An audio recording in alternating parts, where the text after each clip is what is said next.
meragukan integritas orang, tidak. Sebersih apapun orang, ketika dia masuk ke dalam satu sistem yang korup, tunggu waktunya dia akan terkontaminasi. Hanya dua pilihan dia, keluar dari sistem atau larut dalam sistem. Kalau orang yang masih waras dan gila, dia akan keluar dari sistem. Tapi mencari manusia waras di Indonesia susah. Daripada saya dibilang tidak waras, mendingan saya sekalian aja gila. Jadi larut dalam sistem yang korup. Aman itu jadinya, gitu loh. Dah, yang lain. Mana lagi yang lain? Siapa lagi yang lain? Ada lagi? Pak. Ya. Saya pengen nanya Bapak. Daniel Pak. Okay. Ya.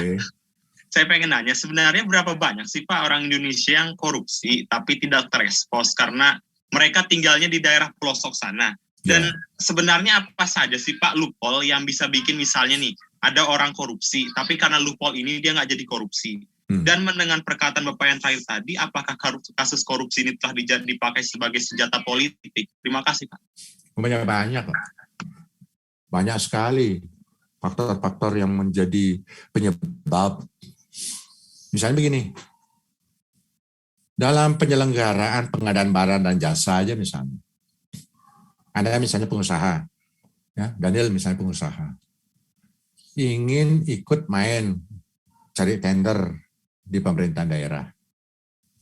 Kebetulan satu pemerintahan daerah ingin melakukan pengadaan barang, ya, Anda ikut lelang, ya.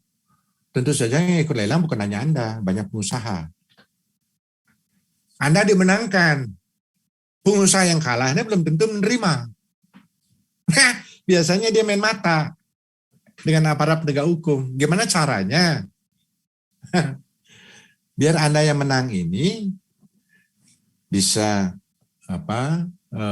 dikalahkan dalam arti tidak akan jadi melaksanakan pekerjaan sebagai pemenang lelang. Wah, di situ saya main mata. Ya, pengusaha yang tidak menang ini, yang kalah ini, tidak nerima ini, main mata dengan penegak hukum.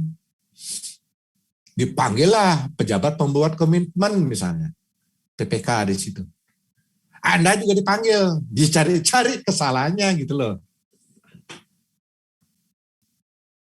Bisa, banyak terjadi yang demikian. Atau begini, ada calon nantilah dalam pemilu serentak nanti 2014. Ya. Banyak kan orang ingin menjadi kepala daerah. Orang yang sekarang misalnya calon kuat. Nah, seperti sekarang yang beredar. Yang banyak narsis ingin jadi calon presiden kan. Banyak yang narsis. Ya mulai dari Ganjar, kemudian Ridwan Kamil, Anies Baswedan, nggak tahu lagi yang lain, banyak yang narsis. Dari lembaga survei melakukan survei, ternyata wah ini unggul. Dari hasil survei, si A lebih unggul, berarti dia calon kuat. Nanti itu waktunya dicari-cari dia kelemahan atau kesalahannya. Pada waktunya dia akan dipanggil dan kemudian diproses secara hukum untuk menjatuhkan orang yang kuat ini. Padahal dia gak salah. Ada juga yang demikian. Ya. Nah, misalnya saya sebagai calon presiden ya, saya menjabat gubernur, sering main di medsos. Di lembaga survei saya menempati peringkat yang teratas misalnya. Pihak yang lain yang pingin juga jadi capres, kesel kan? Jelas, dia mencari cara bagaimana caranya menjatuhkan saya. Main mata dengan penegak hukum, dicari-cari kesalahan saya. Sampai ketemu. Gimana caranya? Itu urusan belakang. Yang penting tetapkan TSK. Kalau orang sudah tetapkan TSK, gak bisa maju. Dan itu Anda pikir sepi, dibayar. Dan itu banyak terjadi. Banyak terjadi di lapangan. Sehingga hal-hal yang demikian ini bukan suatu yang aneh dalam praktek. penegakan hukum di Indonesia. Makanya hati-hati, ya, sangat hati-hati kita. Mendingan ya serba salah memang ya. Kalau ingin jadi calon presiden, kalau nggak sekarang bicara, menunggu 2024, udah telat. Biar kita dikenal oleh publik, yang mau tidak mau kan harus tetap eksis. Selalu eksis, berkibar. Salah satu memang media yang paling efektif adalah berkibar di medsos. Nah, tidak ada pilihan lain. Tapi di medsos tidak semua orang suka. Ada yang tidak suka. Wajar.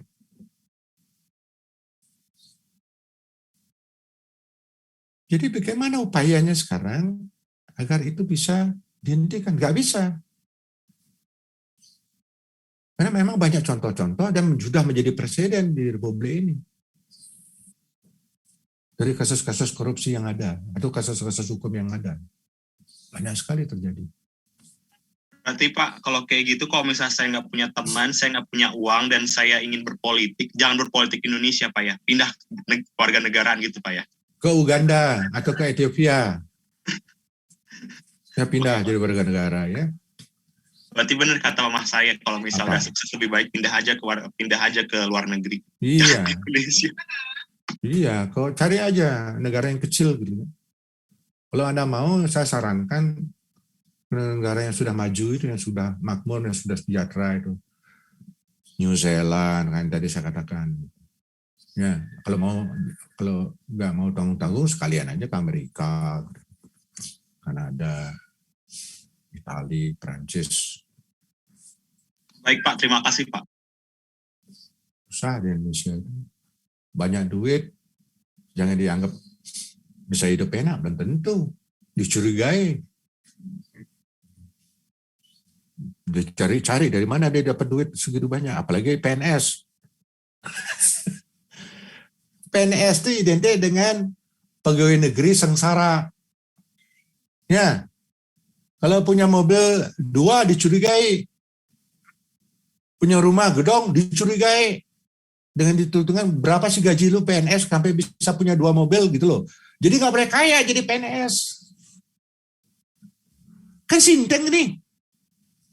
Lalu namanya rezeki kan bagaimana Tuhan yang menentukan kok.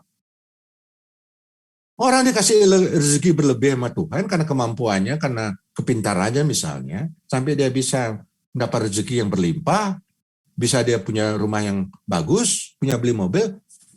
Apa masalahnya? Korupsi. Dari mana orang dikatakan korupsi? Kenapa IBC sudah begitu? PNS itu identik dengan pegawai negeri sengsara, miskin. Saran saya makanya jangan jadi PNS. Saya ini udah terlanjur sama Pak Yusuf juga terlanjur gitu loh. Kalau boleh memilih, mendingan memilih yang lain. Tapi udah terlanjur, masa saya sekarang udah terlanjur gini, udah beberapa puluh tahun saya jadi PNS gitu, dari tahun 83 gitu. Udah berapa tahun saya sendiri juga lupa. Jadi makanya jangan mengubah, wah PNS tuh kelebihannya kan ada tunjangan, pensiun gitu. Ya kalau Anda bisa bekerja di bukan PNS swasta, kalau Anda pintar-pintar menabung, bisa untuk jaminan hari tua juga gitu loh. Kenapa mesti harus PNS gitu loh? Percayalah, PNS itu ya tadi panjangan dari pegawai negeri sengsara gitu. Atau di dosen ini, jadi dosen itu PGPS, pintar goblok penghasilan sama gitu. Yang pintar seperti Pak Yusuf gitu ya, sama penghasilannya dengan yang goblok, dosen yang goblok gitu loh. Makanya PGPS, pintar goblok penghasilan sama gitu loh. Capek jadi PNS. Nggak bisa bunuh diri, sekaliannya bunuh diri aja sekalian. Bercanda ya. Daripada kalian serius aja. Ayo yang lain.